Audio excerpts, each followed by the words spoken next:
Hoje o nosso tema, ou o tema dessas 3 noites, né, é lidando com o luto. Lidando com o luto. Essa é a frase que nós estamos usando. Da onde que vem isso? Eu, quando tinha 16 anos de idade, eu perdi um amigo. Era um colega de escola, numa corrida de carro, lá na cidade de Casabranca. Foi um choque muito grande para todo mundo. Claro que eu não tinha uma compreensão do que é o luto e a tristeza naquele momento. Eu lembro que quando eu me formei, eu citei o nome dele no meu discurso de formatura. Mas a vida vai passando, você como pastor tem a oportunidade de participar na vida de muitas famílias nesses momentos dolorosos da perda de alguém querido.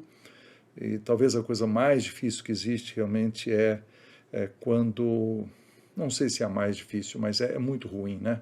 Quando a gente tem que enterrar alguém mais novo do que a gente, né? Porque acho que o normal é que a gente veja a pessoa mais idosa, né, falecendo, né? Mas minha família toda, né, passou pelo falecimento do meu sogro, Nicolás, um pouco mais tarde da minha sogra, Rosita, depois meu pai, Roberto, e mais recentemente da nossa cunhada, Lilian. Todas essas pessoas marcam a vida da gente. Algumas pessoas no escritório do Haggai perderam seus entes queridos. Tudo isso ensina lições muito preciosas e passa momentos de muita dor no coração e emoções conflituosas, né? Mas eu tive uma oportunidade. Quando eu estive no meu mestrado nos Estados Unidos, eu fui obrigado a escrever alguma coisa sobre luto. E eu encontrei um livro escrito por Dr. Glenn Davidson. É interessante, esse homem, ele fez uma coisa, ao invés de escrever teoricamente sobre o assunto, ele fez uma pesquisa. Ele acompanhou 1.200 pessoas enlutadas. Você imaginou? Acompanhou durante 2 anos 1.200 pessoas enlutadas. E ele tinha um questionário que cada mês era enviado para essas pessoas e essas pessoas iam relatando os seus sentimentos, suas dificuldades, seus problemas de emprego, seus problemas para trabalhar. E ele foi então catalogando tudo isso e ele fez um estudo que para mim foi muito útil e eu quero compartilhar uma dose homeopática hoje à noite, né? Só para mostrar para vocês, nós estaremos nesses 3 dias falando hoje, né, sobre essas fases, essas 4 fases. Então eu dei o título de Vivendo cada fase da ausência, né? A pessoa está ausente, as 4 fases da ausência, né? Depois, amanhã, eu quero falar sobre o rei Davi, porque a Bíblia ela fala sobre o rei Davi, conta casos de perdas que ele teve, mas fala das suas emoções e como ele se comportou, e nós queremos aprender com ele sobre isso. E por fim, na terceira noite, vamos falar sobre a eternidade, sobre o céu, sobre o que é a vida eterna, o que é a vida com Deus, e vai ser uma noite muito especial. Então, esses são os 3 estudos que nós vamos fazer. Então, hoje nós estamos falando sobre vivendo cada fase da ausência. Uma pessoa saiu de nossa vida, ela faleceu. E existem algumas fases dessa perda que nós precisamos conhecer para enfrentar melhor a situação. Hoje de manhã, eu estava lembrando muito do Salmo 23, desde ontem, na verdade, pensando muito sobre a nossa mensagem de hoje, porque o texto fala que o Senhor é o meu pastor, nada me faltará, etc. Mas no versículo 4, ele diz, ainda que eu ande pelo vale da sombra da morte, não temerei mal nenhum, porque tu estás comigo, né? Eu quero mostrar para vocês aqui, só para ver a diferença. Olha lá, ó. esse é um vale enorme, né? Ele tá de dia, o sol está brilhando, você não consegue nem ler o versículo direito, né? Mas quando chega a noite, olha o que acontece. Quando chega a noite, o vale da sombra, tá vendo? A sombra chegou naquele vale, ele é um vale de morte. E aqui está o salmista Davi, que tinha que levar as ovelhas através desses salmos e desses vales, e ele então preocupado, ele dizendo, eu não temerei mal nenhum, porque Deus está presente comigo, né? Eu quero, antes de começar nas fases do luto, eu quero falar sobre esse versículo, e quero começar com o ponto 2. Eu termino com o ponto 1 depois, eu prometo.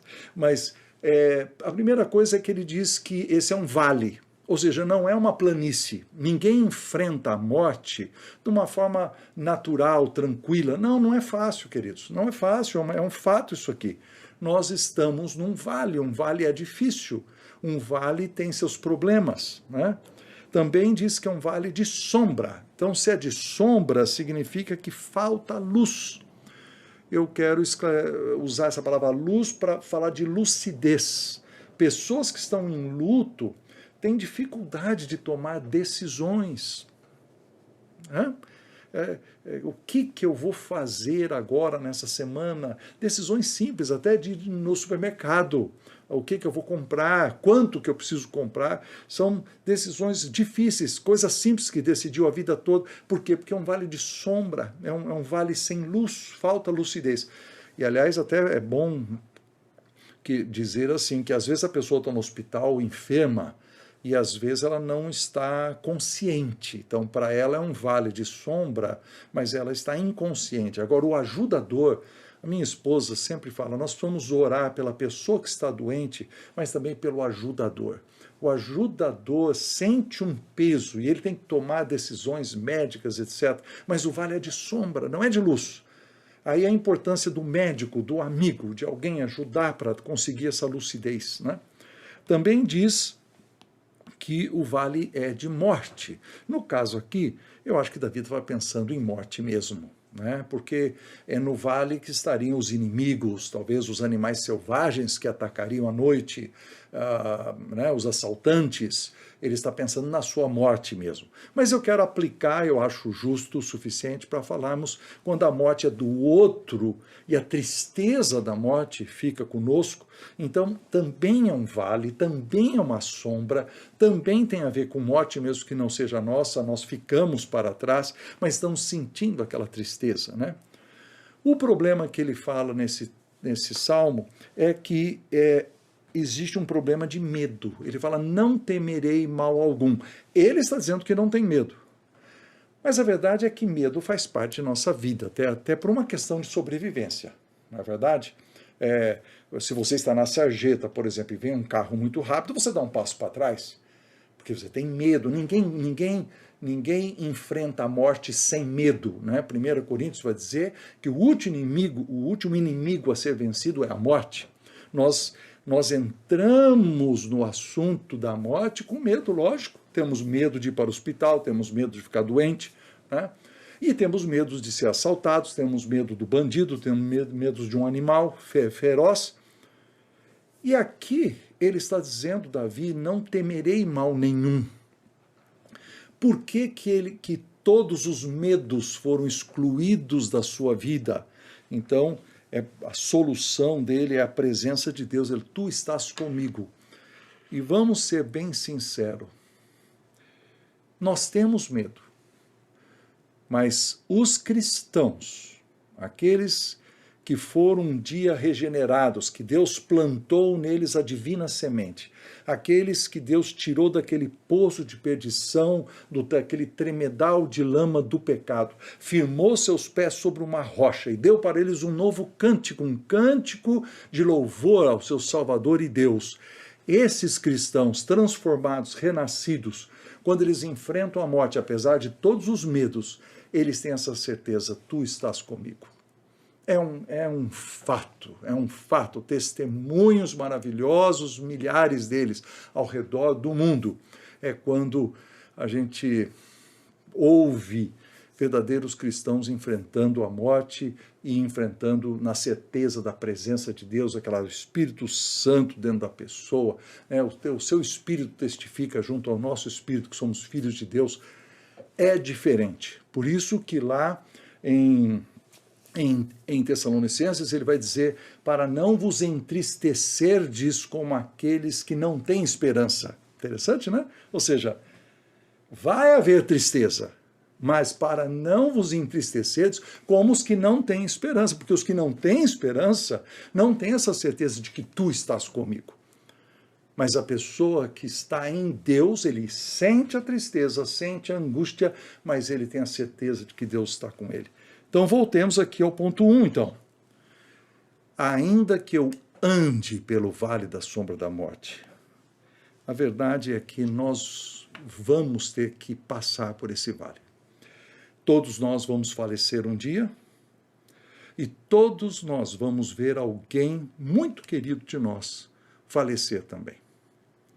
Então, andar no vale é uma realidade, queridos. Todos nós vamos enfrentar, tá certo? E é sobre isso que eu quero falar hoje, sobre essa caminhada no vale, que é necessária, que é duríssima, que é triste, mas pela qual nós temos que passar. Então esse é o nosso assunto, lidando com o luto. Eu fiz um desenho aqui, esse é o título que nós escolhemos para o estudo de hoje, né? Vivendo cada fase da ausência. E eu fiz essa linha branca, esse caminho, mostrando 4 fases do luto. Eu estou usando realmente o texto do Glenn Davidson e as 4 fases que ele define no seu estudo, né? Deixa eu parar um pouquinho aqui para falar o seguinte, tem gente que pensa muita coisa errada sobre luto, né? Tem gente que pensa que luto dura 2 dias, porque é o 2 dias que a pessoa fica na casa dela, porque o empregador ou a legislação permite que ela fique 2 dias. Quando ela volta para o trabalho e ela entra na rotina, tem um sentimento de que já acabou, já passou. Isso não é verdade. Nós vamos descobrir que pode durar até 2 anos o luto. Diferentemente, a tristeza é diferente, eu vou explicar, né? Outros acham que todos os lutos são iguais, mas não são de jeito nenhum. Depende da profundidade do relacionamento. A tristeza mais forte que existe, até naqueles estudos que se faz, né, se classifica assim, o nível de estresse, o maior estresse que existe é a perda de um cônjuge, né? Um casamento estável, bonito, cheio de harmonia, aquele que Deus gosta, que nós gostamos também. Quando um dos cônjuges falecem, essa ruptura é a mais forte que existe, e o luto, então, é o mais forte que existe também. E é diferente, concorda? É diferente se morreu um primo distante, né? Ou um tio com quem você não conversava. Até eu arrisco dizer assim, ó, a mãe que perde um aborto não intencional. É diferente de perder esse bebê do que perder um filho com quem a pessoa já conviveu 7 anos, 10 anos, 18 anos. É diferente, né? É diferente você perder um avô, principalmente se o avô foi muito querido e ajudou a criar você. Então, os lutos não são iguais. E não são iguais e cada pessoa reage de um jeito diferente. Então, eu vou falar sobre fases, mas essas fases nós temos que adaptar o estudo, tá? Para o seu caso, você tem que ser lúcido a respeito da aplicação para o seu caso.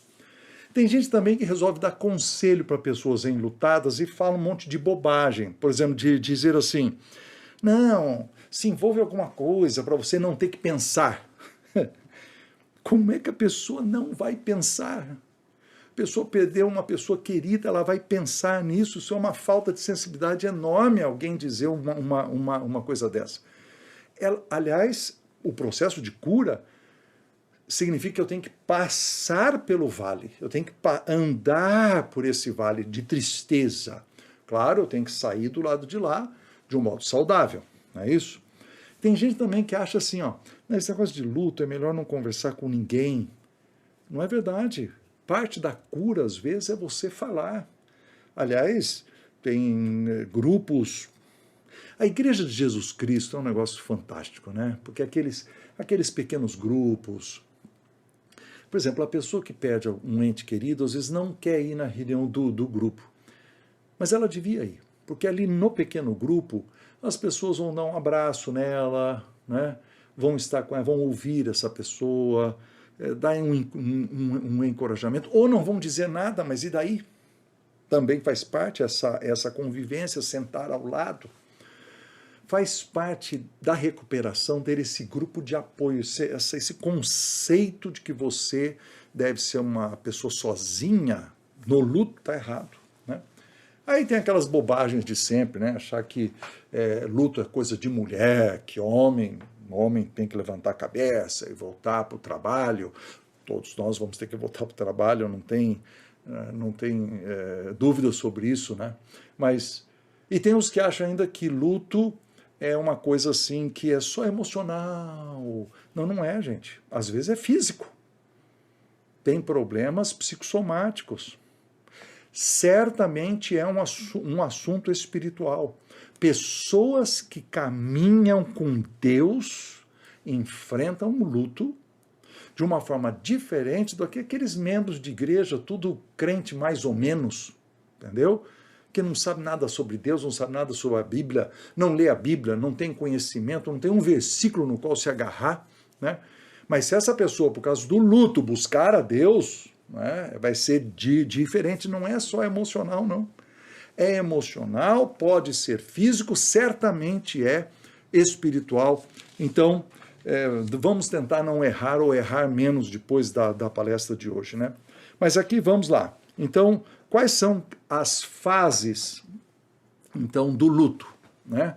Nós temos, em primeiro lugar, o choque, que é os primeiros 15 dias, depois a procura, depois a desorganização e, por fim, a reorganização, né? Porque a pessoa,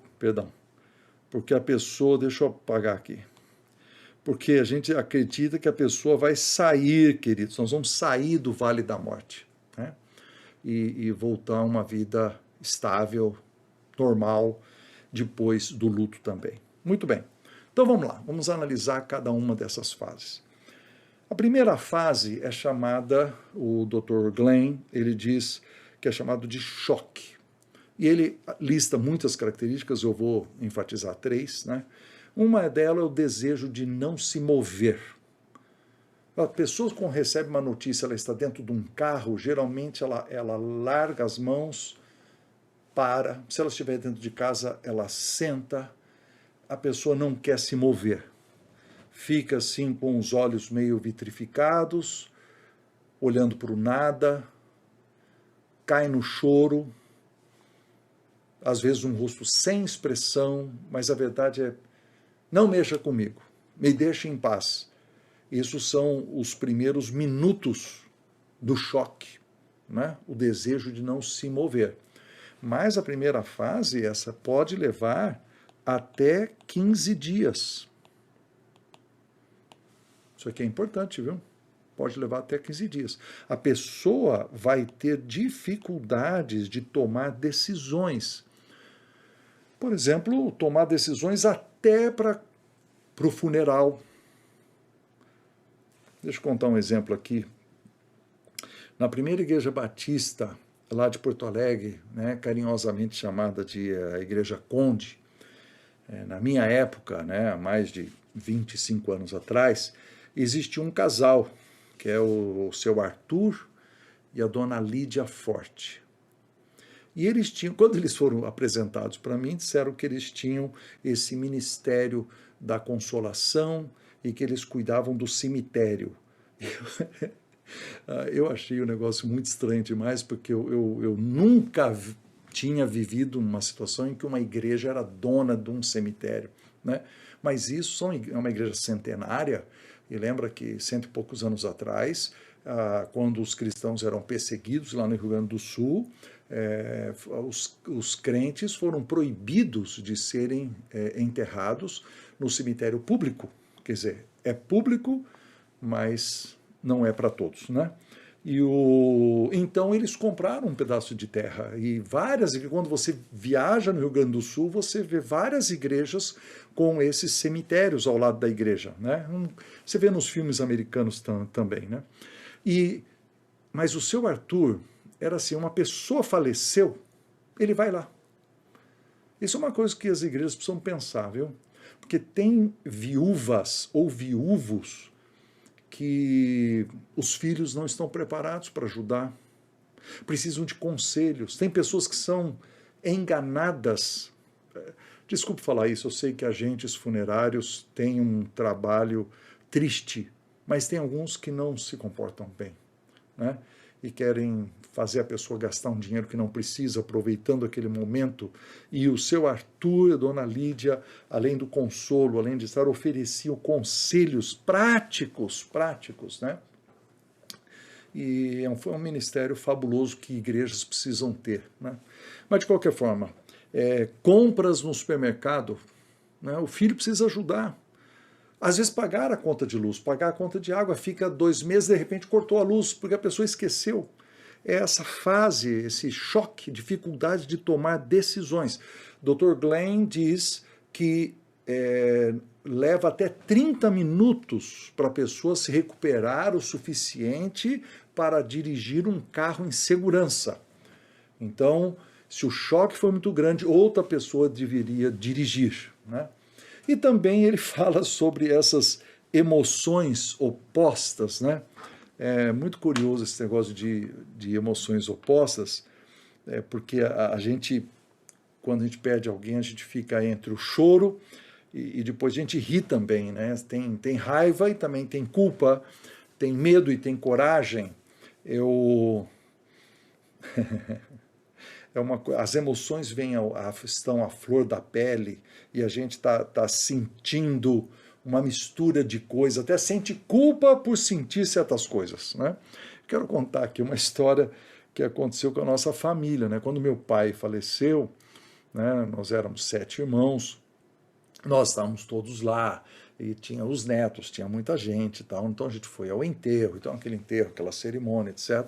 E aí a gente volta para casa. Quando você chega em casa, então o que você vai fazer? Então você tem que comprar salgadinho, comprar alguma coisa e tal, e nós estamos ali conversando, e de repente começam as histórias. É uma coisa normal, queridos. Nós começamos a contar as histórias, e eu lembro que começa a lembrar histórias do meu pai, e de repente todo mundo cai na risada, e nós, os Bittencourt, nós não somos uma família, como é que diz, calada e sutil, né? Aqui nós somos expansivos, né? Então aquilo a gente caía na risada assim, e depois dizia assim, shh. Claro, o que o vizinho vai pensar se a família morreu, o pai deles, todo mundo caindo na risada, né? Mas que, tá vendo? Você está sentindo uma tristeza horrível, você acabou de chorar e está sentindo também graça e rindo. Esse é o choque, são os primeiros dias, né? A segunda fase é chamada de procura. O Dr. Glenn diz que é uma fase que pode durar até 4 meses e que alta sensibilidade, a pessoa... É interessante isso, ela, através dos sentidos, né? Ela sente um cheiro, ela enxerga alguma coisa, ela ouve alguma coisa, né? Eu fiz uma listinha aqui, por exemplo, a pessoa entra no escritório e vê a cadeira onde a pessoa ficava sentada no escritório, ou aonde a mãe lia a Bíblia todos os dias no sofá, é uma imagem. E aí a mãe não está lá mais, né? Ou o pai não está no escritório, né? Ou você perdeu uma criança e aquele brinquedo chama a atenção e a mãe começa a chorar porque pegou o brinquedo, né? Ou é uma música, você entra num certo lugar e escuta uma música que os dois gostavam, né? Ou na hora de dormir, o cheiro no travesseiro. Ou uma foto que você passa e tem uma foto lá na sua casa, né? Então, uma coisa errada, viu? Uma coisa errada que nós temos que aprender é que os parentes não deviam apressar de forma alguma esse negócio de vamos tirar as coisas de perto para que a pessoa não veja isso, para que ela não se lembre. Não. Qual é a pressa? Digamos que se a pessoa guardar aquelas coisas durante um tempo absurdo, entende? Aí começa a ter outros problemas crônicos. Mas não há pressa, nós estamos falando dos primeiros 4 meses, qual é a rapidez que nós precisamos para retirar coisas da casa? Então, nós não podemos ser insensíveis, porque olha aí, ó, a pessoa... Ah, perdão, eu não estou mostrando para vocês. Aí, a pessoa tem alta sensibilidade. Né? Davi, meu filho, está falando aqui, mostraram o slide. Tá certo, desculpe. Alta sensibilidade da parte da pessoa enlutada e falta de sensibilidade daquele que está tratando com ele. Né? Então nós precisamos entender que o luto não são só aqueles 15 dias e que existem esses 4 meses de procura, é um vale tortuoso, né? E essa segunda parte aqui, Dr. Glenn, ele diz assim, que às vezes existe uma raiva dirigida à pessoa que faleceu. Vocês estão entendendo?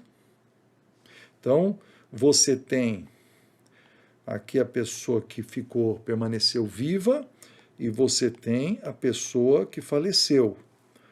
E existe uma raiva que a pessoa sente contra a pessoa que faleceu. Mas tem uma culpa que tem a ver consigo mesmo. Eu vou dar exemplos. Presta atenção nisso porque está vendo como as emoções são complicadas, tá? Por exemplo, a esposa perdeu o marido e o marido deixou a família inteira com um grande perigo financeiro. Ela não quer sentir raiva, mas de vez em quando ela sente, tá? Às vezes a mãe sente culpa pela morte de um bebê, como se ela pudesse ter feito alguma coisa, né? A culpa, às vezes, por não ter procurado um outro médico. Eu já tive que ajudar uma família que ficava constantemente perguntando, mas ele tinha câncer, mas se a gente pudesse, ter procurado outro médico, alguém me disse de um outro tratamento, a gente não tentou. Queridos, a gente toma as decisões baseado na luz que tem, tá certo? Isso é muito importante. Você tem uma determinada luz no tratamento de uma certa enfermidade e não adianta agora ficar com raiva ou culpa dirigida a si mesmo, no caso, né? Por exemplo, eu estava vendo aqui um caso que o Dr. Glenn conta de um filho, olha que coisa interessante, ele sente culpa porque ele não cuidou do pai na sua fase terminal. Ao mesmo tempo, ele sentia raiva do pai porque o pai escondeu a gravidade da doença. Então, quer dizer, culpa porque eu não pude ajudar, mas eu não pude ajudar porque meu pai não me contou. Então, eu estou com raiva dele porque ele não me contou e eu estou com culpa porque eu não cuidei dele. Olha as questões emocionais envolvidas, né? Ou quando uma família falece e aí tem raiva de quem estava dirigindo o carro, porque foi um motorista irresponsável, esse tipo de coisa. Então, queridos, a fase 3 e 4 são um pouco mais longas, né? A desorganização, ela acontece até 12 meses e depois a organização até 24 meses.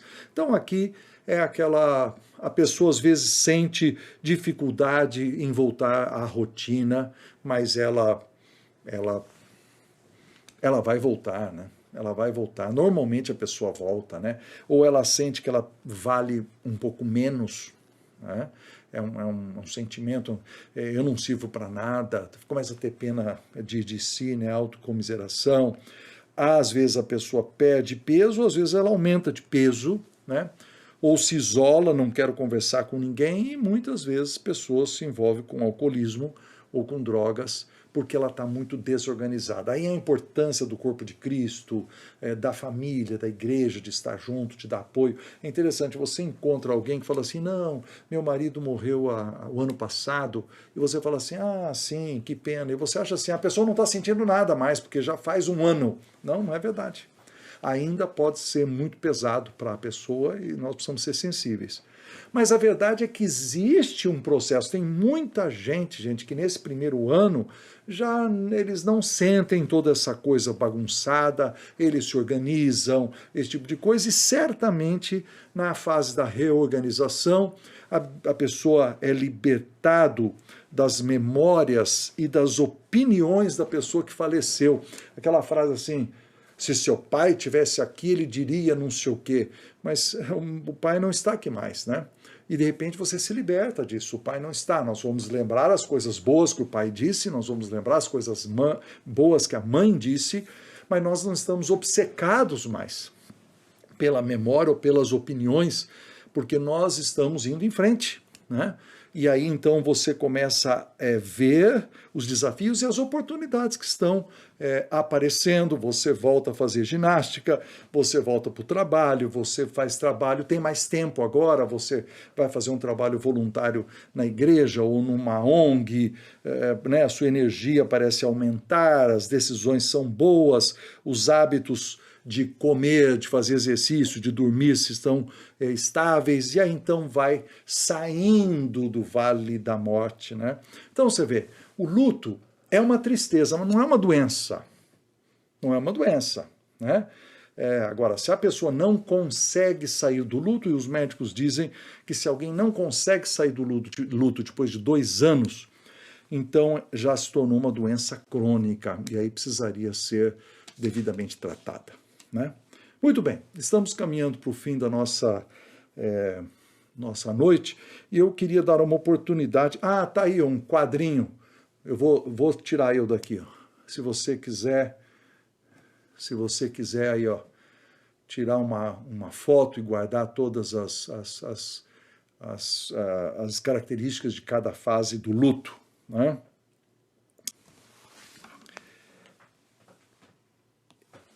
Eu quero, se vocês me permitirem, eu quero retornar e tentar terminar meu estudo de hoje. A gente continua amanhã, né?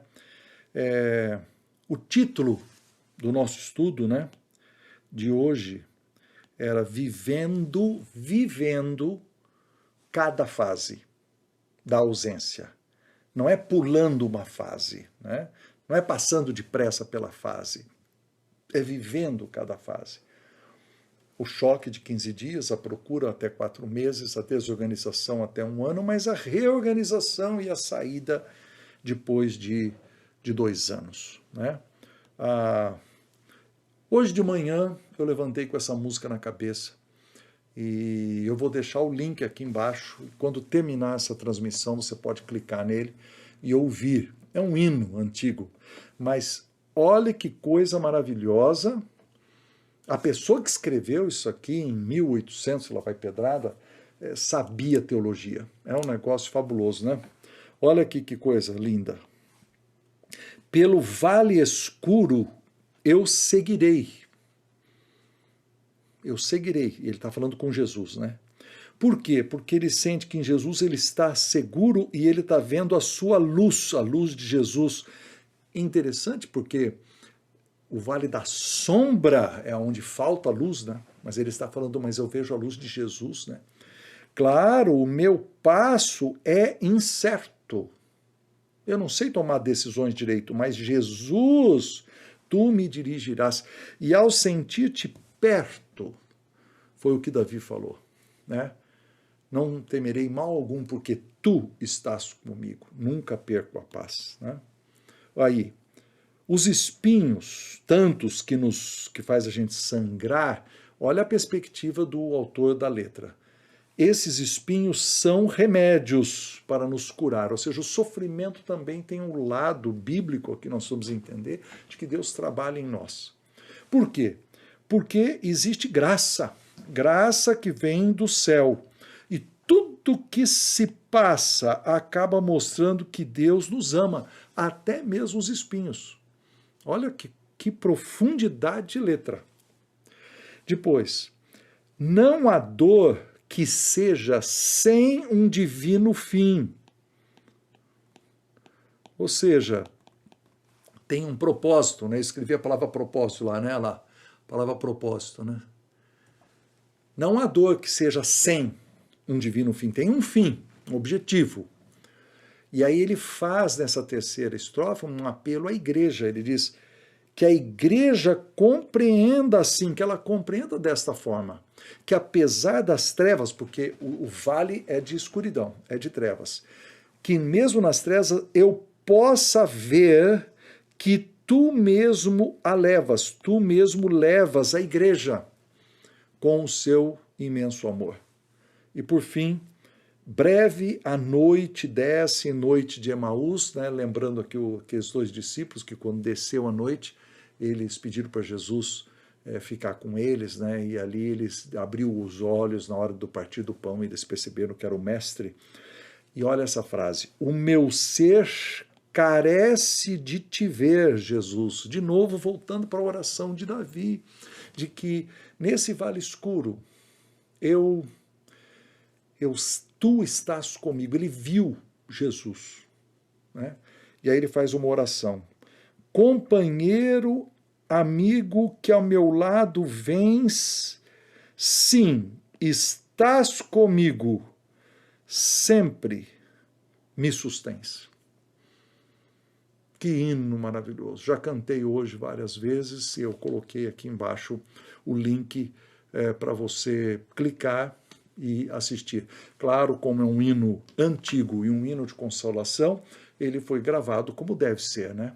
Com um órgão de tubos e um coral maravilhoso, e é simples assim, mas muito consolador para a nossa alma. Também quero dizer para vocês que eu escrevi um livro sobre luto há mais ou menos uns 20 e poucos anos atrás. E eu tive coragem de publicá-lo somente há 5, 6 anos atrás, né? E muita gente tem sido abençoado. E lá eu falo dessas fases e falo de muita coisa do que eu vou ensinar ainda amanhã e depois, e tem muito mais assuntos no livro. E se você estiver interessado, está aí o link, vou colocar o link aqui embaixo também para você adquirir. Talvez você queira adquirir várias cópias para poder dar para outras pessoas, né? Então vamos lá. Em resumo, hoje, no assunto Lidando com o Luto, hoje nós falamos sobre vivendo cada fase. Amanhã, não percam, nós vamos falar sobre aprender com a experiência de Davi. Eu tenho 6 sugestões práticas, coisas práticas que Davi fez e que nós precisamos fazer, podemos fazer, para a gente não ficar obcecado ou talvez preso da maneira errada em curtir o luto, como foi que o Davi passou pelos os seus lutos, teve lutos diferentes, né? De um amigo, de um filho, esse tipo de coisa. Então, e na terceira noite, então, falaremos sobre vislumbrando a eternidade. Esse vídeo que está aqui, daqui um pouco, ele vai estar aqui, vai permanecer aqui no canal do Haggai, aqui no YouTube. Talvez você queira depois sugerir que alguém assista essa primeira parte, e amanhã, então, nós nos vemos, tá certo? Eu quero agradecer a todos pela sua presença. Vou terminar fazendo uma breve oração, pedindo a Deus pelo consolo de tanta gente que compartilhou aqui. Senhor Deus bendito, Tu que és o Deus de toda misericórdia, de toda graça, Tu que és o Deus de toda consolação, que com o Teu Espírito enches a nossa vida, eu suplico, Senhor, que Tu cubras o coração dessas pessoas que estão sofrendo e compartilhando aqui publicamente o seu sofrimento. Esteja com elas, Senhor, esteja com elas de uma forma especial, consolando, guardando, dando direção, trazendo amigos, criando maneiras de ela passar pela tristeza e voltar lá no final do vale na certeza de que tu estivesse presente o tempo todo. Pedimos também por todos nós que temos pessoas enlutadas ao nosso redor e que podemos ajudar e ser mais sensíveis. Ensina-nos, Senhor, a compreendê-los e a fazer algo mais de ajuda, de consolo, de compreensão.